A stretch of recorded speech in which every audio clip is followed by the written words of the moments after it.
लीजिए दोस्तों, आप लोगों के कमेंट आ रहे थे, इसलिए आपके लिए मैं लेकर आ चुका हूं ब्लूप्रिंट पर आधारित।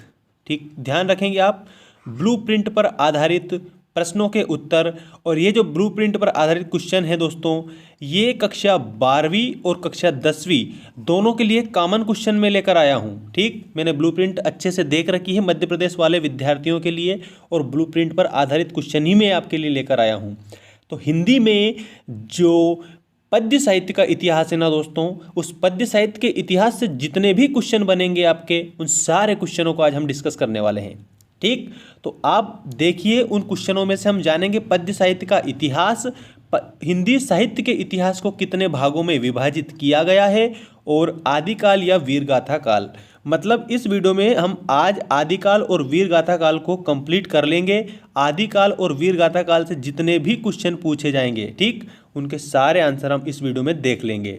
और आदिकाल और वीरगाथा काल दोनों एक ही चीज़ है, ये भी मैं आपको बताऊंगा इस वीडियो में। पद्य साहित्य के इतिहास में आपको याद रखना है कि हिंदी साहित्य का जो हमारा इतिहास है, इसको कितने भागों में विभाजित किया गया है। इन जितने भी भागों में विभाजित किया गया है, उन सभी का जो काल निर्धारण किया है ना, उन सभी का सन भी हम जानेंगे और संवत भी हम जानेंगे। सन और संवत दोनों हम इस वीडियो के माध्यम से कंप्लीट कर लेंगे। तो आइए दोस्तों, स्टार्ट करते हैं। ये कक्षा 10वीं और 12वीं की हिंदी के लिए विशेष रूप से मैंने बनाया है, कॉमन वीडियो है, दोनों देख सकते हैं। ठीक, चलिए स्टार्ट करते हैं।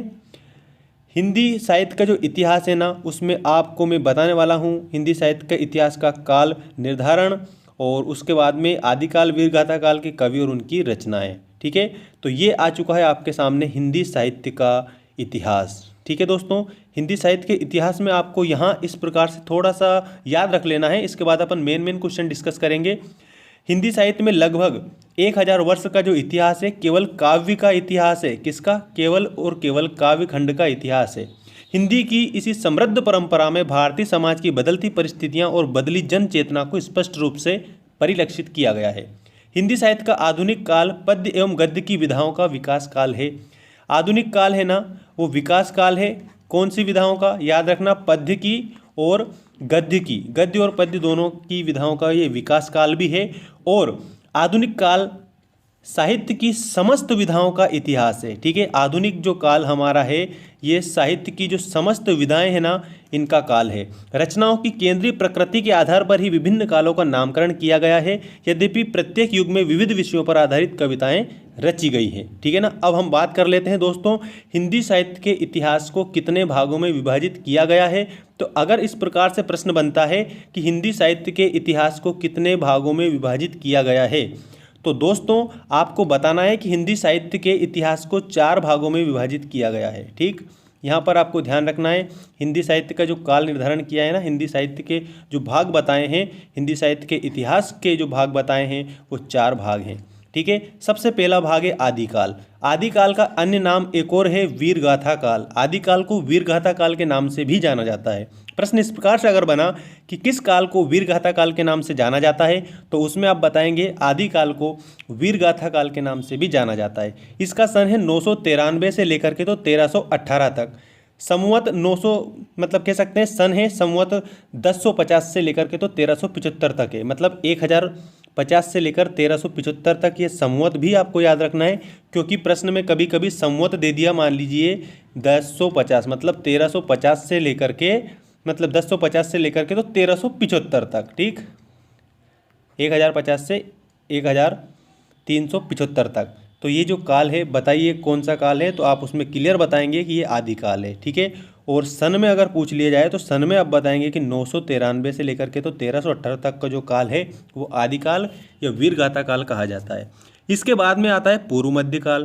पूर्व मध्यकाल का अन्य नाम है भक्तिकाल। ये है सन 1318 से लेकर के तो हम कह सकते हैं 1643 तक। और संवत में आप बताएंगे संवत 1375 से 1700 तक।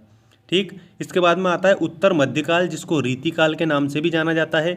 आज हम इस काल के बारे में बात करेंगे, सिर्फ और सिर्फ आदिकाल के प्रश्न उत्तर। ठीक है, लेकिन काल निर्धारण में हिंदी साहित्य का जो भी अपना काल निर्धारण 4 भागों में विभाजित किया ना, चारों के सन वगैरह में सब आपको बता रहा हूँ ताकि आपको सारे याद रहें। फिर अपन पूर्व मध्यकाल पढ़ेंगे, फिर उत्तर मध्यकाल जिसमें रीतिकाल भक्तिकाल ये सारी चीज़ें आ रही है ना। पूर्व मध्यकाल में भक्तिकाल, उत्तर मध्यकाल में रीतिकाल, फिर आधुनिक काल की हम बात करेंगे। ठीक है ना। तो देखिए, रीतिकाल का समय 1643 से 1843 तक।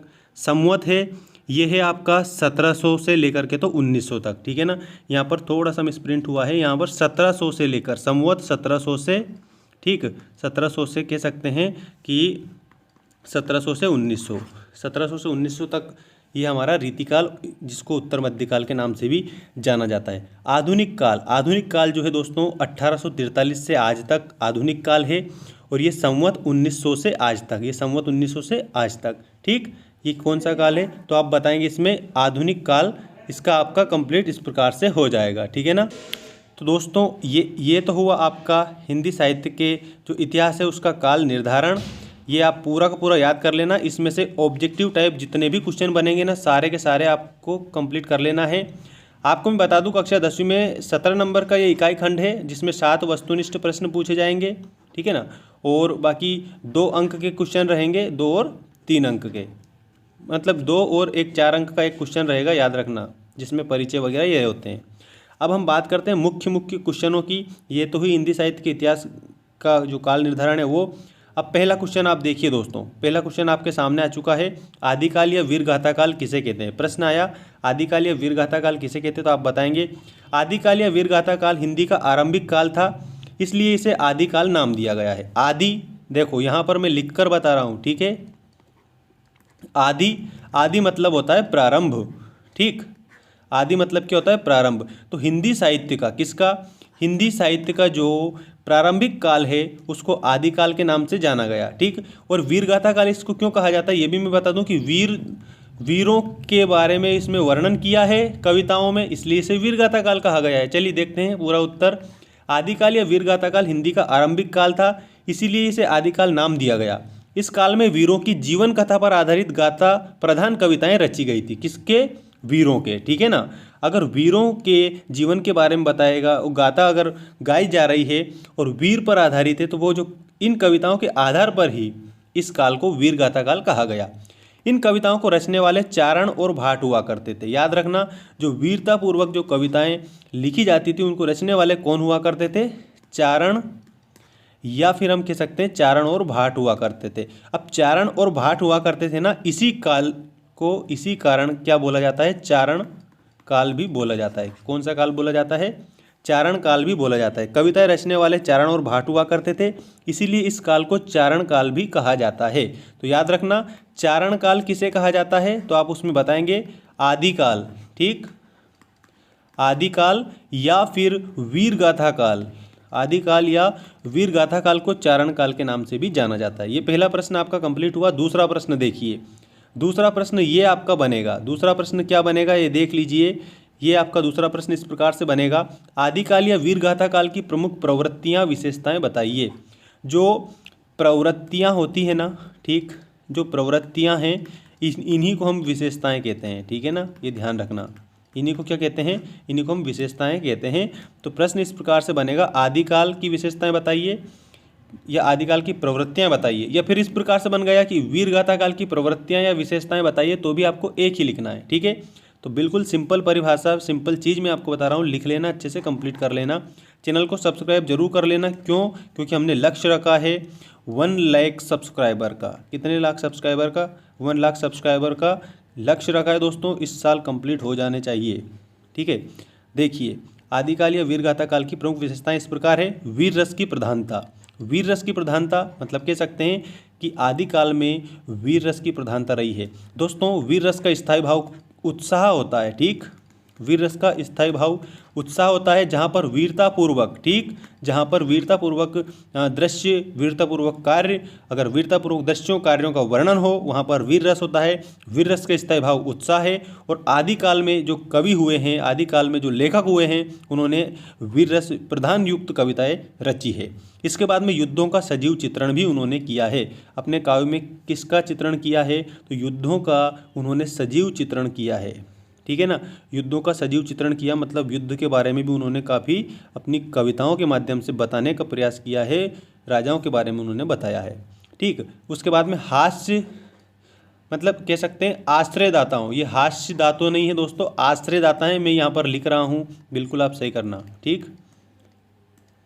आश्रयदाता, ठीक है ना।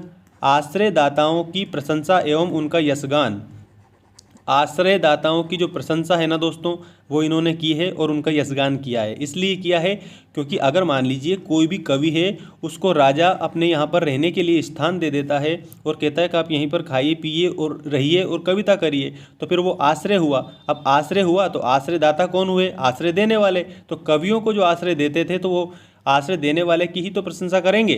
तो इसकी जो विशेषता है, आश्रयदाताओं की प्रशंसा और उनका यशगान। कोई पड़ोसी की थोड़ी ना प्रशंसा करेंगे, जिसने स्थान दिया है रहने का उसी की प्रशंसा करेंगे। तो आश्रयदाताओं की प्रशंसा इस काल में की गई है, जिसको अपन आदिकाल या वीरगाथा काल कहते हैं।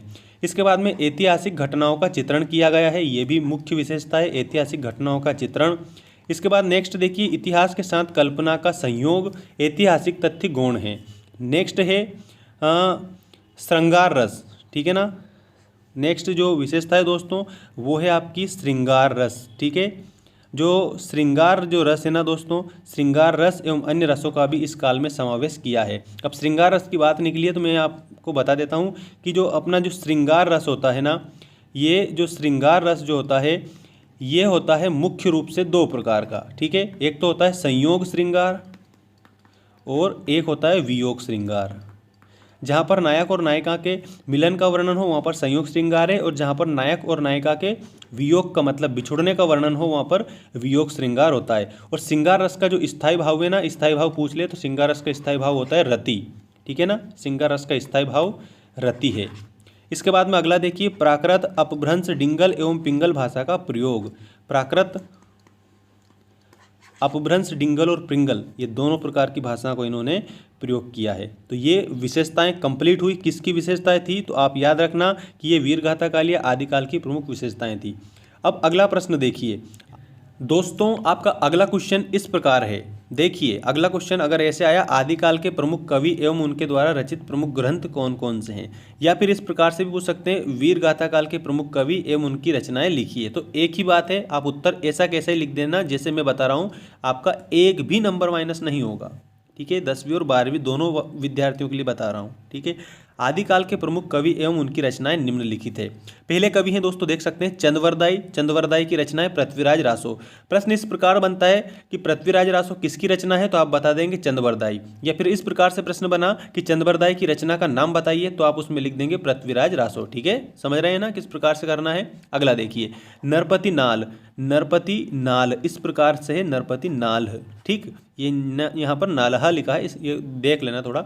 नरपति नाल इनकी रचना है बीसल देव रासो। प्रश्न इस प्रकार से बनता है कि बीसल देव रासो किसकी रचना है। 4 ऑप्शन दे दिया आपको, तो उसमें आपसे को बताना है नरपति नाल की रचना है। इसके बाद में जगनिक। जगनिक की रचना है दोस्तों परमाल रासो, जिसको आलाखंड के नाम से भी जाना जाता है। परमाल रासो को किस नाम से, अन्य नाम से जाना जाता है, आलाखंड। आलाखंड किसने लिखा? जगनिक ने लिखा। परमाल रासो किसकी रचना है, तो जगनिक की रचना है। जगनिक की एक रचना का नाम बताइए, तो आप उसमें बता देंगे परमाल रासो, ठीक है। इस प्रकार से प्रश्न बनते हैं जैसा कि आपको मैंने बताया है। इसके बाद में अगली रचना देखिए सारंगधर। अगली रचना देखिए सारंगधर की रचना क्या है, हम्मीर रासो। हम्मीर रासो किसने लिखी है, तो आप बताएंगे सारंगधर ने लिखी है। इसके बाद में दलपति विजय। दलपति विजय ने लिखी है खुमान रासो। दलपति विजय ने क्या लिखी है, खुमान रासो लिखी है। इसके बाद में विद्यापति। विद्यापति की है पदावली, कीर्तिलता और कीर्ति पताका। कीर्तिलता और कीर्ति पताका किसकी रचना है, तो आपको बताना है विद्यापति की रचना है। किसकी रचना है, विद्यापति। अब यहाँ पर सारी एक और बात निकल कर आ रही है, यहाँ इसमें भी रासो दे रखा है, इसमें भी रासो दे रखा है, इसमें भी रासो दे रखा है, इसमें भी और इसमें भी। इसमें रासो दे रखा है ना, तो एक प्रश्न यहाँ से बनकर आएगा आपका, अगर आया तो याद रखना कि रासो साहित्य, ठीक है। मैं प्रश्न यहाँ पर बता रहा हूँ, रासो साहित्य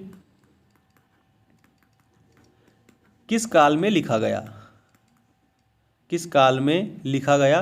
तो याद रखना कि रासो जो साहित्य है वो आदिकाल या फिर आदिकाल को क्या बोलते हैं, वीरगाथा काल भी बोलते हैं। वीरगाथा काल, आदिकाल को वीरगाथा काल भी बोलते हैं। तो रासो साहित्य किस काल में लिखा गया, तो आदिकाल या वीरगाथा काल में रासो साहित्य लिखा गया। आदिकाल के प्रमुख कवि एवं उनकी रचनाएं ये आपको मैंने बता दी है। इस प्रकार से आपको कंप्लीट कर लेना है, ठीक है। ये आदिकाल के प्रमुख कवि और उनकी रचनाएं हो गई।